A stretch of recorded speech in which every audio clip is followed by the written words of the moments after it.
Bonjour, je suis qualifiant Brahim Warzan, vous présente du cours en SVT réalisé par le professeur Asma Okrish.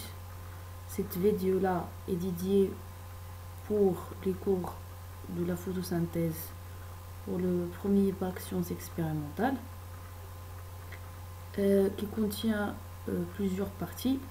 On commence par les axes suivants: introduction à la photosynthèse, les pigments chlorophylliens, étape de la photosynthèse et enfin exercice d'application et exemple de devoir surveiller.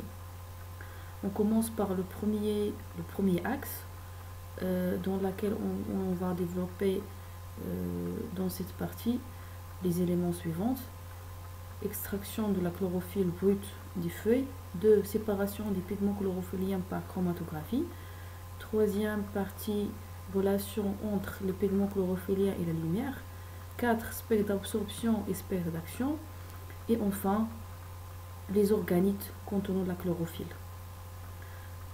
Dans cette vidéo, on va développer seulement les deux premières parties, extraction de la chlorophylle brute des feuilles et séparation des pigments chlorophylliens par chromatographie, et en commençant tout d'abord par une introduction à la photosynthèse.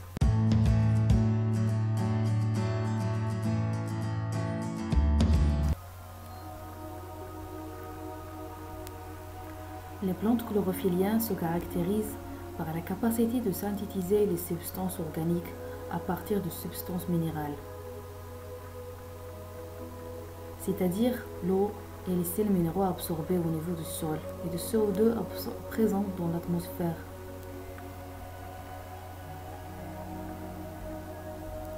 C'est pour cela qu'on dit que les plantes chlorophylliennes sont autotrophes, c'est-à-dire qu'elles sont capables de produire leur propre matière organique à partir des éléments minéraux en présence de la lumière, contrairement aux organismes hétérotrophes qui, en plus d'eau et des ions minéraux, ont besoin de substances organiques pour leur nutrition. Donc c'est pour cela qu'on pose les questions suivantes. Comment les plantes chlorophylliennes synthétisent-ils les substances organiques?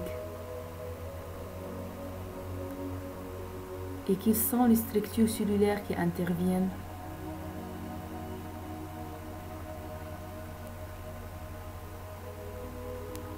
Et comment les plantes chlorophylliennes synthétisent-ils les substances organiques?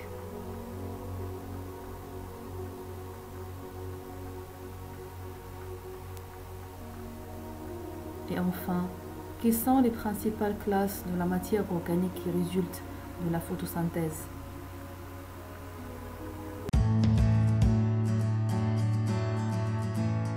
Pour extraire la chlorophylle, on réalise l'expérience suivante.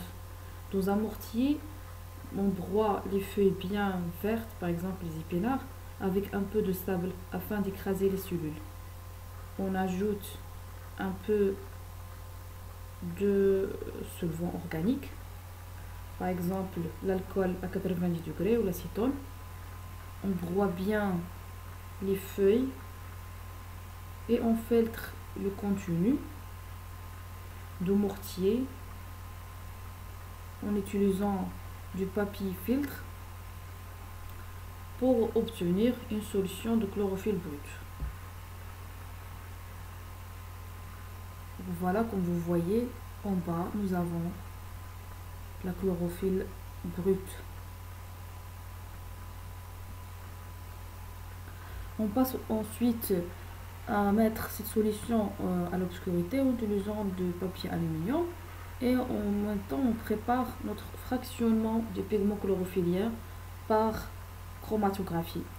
Donc pour cela on utilise du papier Whatman découpé selon des mesures bien strictes, c'est-à-dire 25 cm de longueur et 2 cm de largeur, et en même temps on prépare notre mélange de solvant qui contient presque 3 types de solvants organiques. On met une quantité dans une crevette et on met la bande de papier fermée contenant 5 ml de mélange de solvant organique. On met tout à l'obscurité pendant 20 minutes et on prépare notre chlorophylle. On met 10 fois de gouttelettes sur le point de 2 cm en bas. On refait la même chose plusieurs fois, donc 10 fois au minimum, et on met tout dans l'éprouvette.